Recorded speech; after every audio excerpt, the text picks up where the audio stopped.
जय माता दी दोस्तों, आप सभी को शारदीय नवरात्रि की हार्दिक बधाई। शारदीय नवरात्रि कलश स्थापना 22 सितंबर से शुरू हो रहा है, जो कि 2 अक्टूबर तक पूरा पूजा चलेगा। फ्रेंड्स, इस दिन हमें कलश स्थापना की पूजा करनी होती है और कलश स्थापना में कोई सामग्री छूट ना जाए, इसके लिए हमें पहले से तैयारी करनी है। तो आप पहले से ही कलश की तैयारी कर लीजिए, सामग्री की तैयारी कर लीजिए कि आपको कौन कौन सी सामग्री लगेगी। एक साथ देखने पर शायद समझ में ना आए, इसलिए मैंने आपको वीडियो डिटेल में बताया है कि आपको कलश स्थापना के लिए कौन कौन सी सामग्री लगेगी और कितनी मात्रा में लगेगी। तो आइए हम जानते हैं कि हमें कलश स्थापना के लिए कौन कौन सी सामग्री लेनी है। तो जहाँ भी आपको कलश स्थापना करना है उस जगह पर इन सभी चीज़ों का लिस्ट तैयार कर लीजिए। तो सबसे पहले हम कलश लेंगे।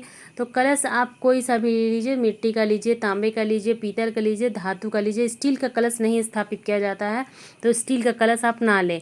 लोहे का कलश भी स्थापित नहीं किया जाता है। पीतल, तांबे, फूल, कांसा का कलश किया जाता है, तो ये आप ले सकते हैं और सबसे शुद्ध मिट्टी का ही कलश होता है। तो उसके बाद हमें गंगा जल लेना है। बिना गंगा जल के आप कलश स्थापना नहीं कर सकते, तो आपको गंगा जल जरूर लगेगा। साथ में हम 1 लोटा जल लेंगे, शुद्ध जल लेंगे, जो हम कलश स्थापना के समय में कलश में डालेंगे। इसके लिए आपको शुद्ध जल चाहिए और बिल्कुल कंठ तक जल से भरा होना चाहिए। एक ही हिस्सा खाली होता है कलश स्थापना में, 3 हिस्सा जल से भरे होते हैं।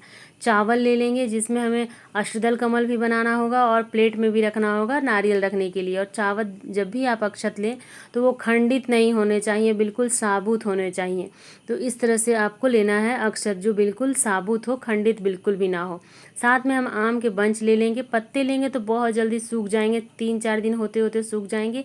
इस तरह से आप आम का बंच लेंगे, मतलब पूरा पल्लों के साथ लगा हुआ रहेगा, तो आपको 9 दिनों तक हरा रहेगा, क्योंकि वो पानी से टच रहता है, लोटा में नीचे तक जाता है, तो बहुत ही अच्छे से वो हरा रहता है। फिर हम फूल लेंगे कलश स्थापना के लिए, कलश में डालने के लिए फिर हमें फूल चाहिए होगा, स्थापना के लिए भी होगा।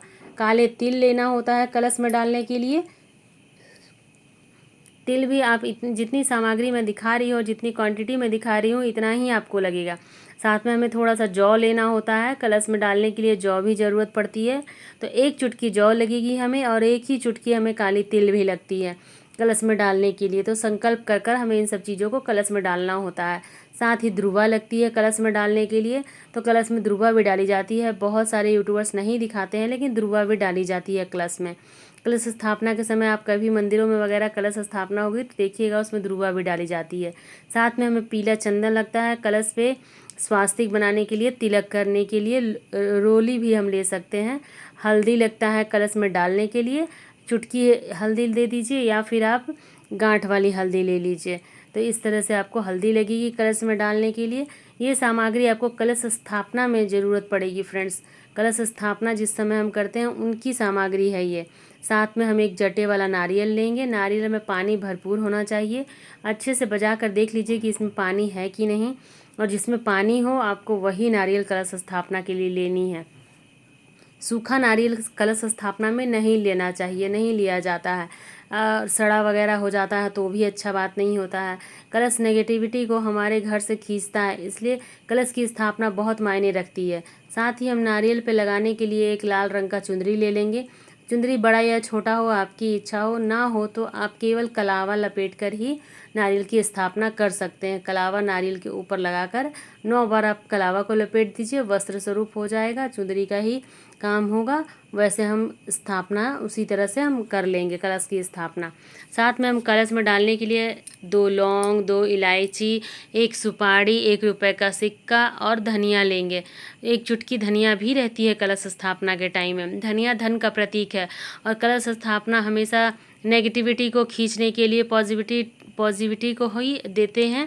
तो इस तरह से कलश की स्थापना की जाती है, तो इसमें धनिया भी ज़रूर डालना चाहिए। तो इतनी सामग्री लगेगी आपको कलश स्थापना पूजा विधि के लिए। इस सारी सामग्री के साथ आप कलश स्थापना कीजिए और माता रानी को प्रसन्न कीजिए। तो आपको यह वीडियो कैसा लगा फ्रेंड्स, मुझे ज़रूर बताइएगा। मैं बहुत ही बेसिक सी वीडियो आप लोगों के साथ शेयर करती हूँ, ताकि आप लोगों का बारीक से बारीक डाउट क्लियर हो जाए और आप लोग अच्छे से माता रानी की सेवा कर सके, कलश स्थापना की पूजा कर सके। फिर मिलते हैं फ्रेंड्स किसी और वीडियो में।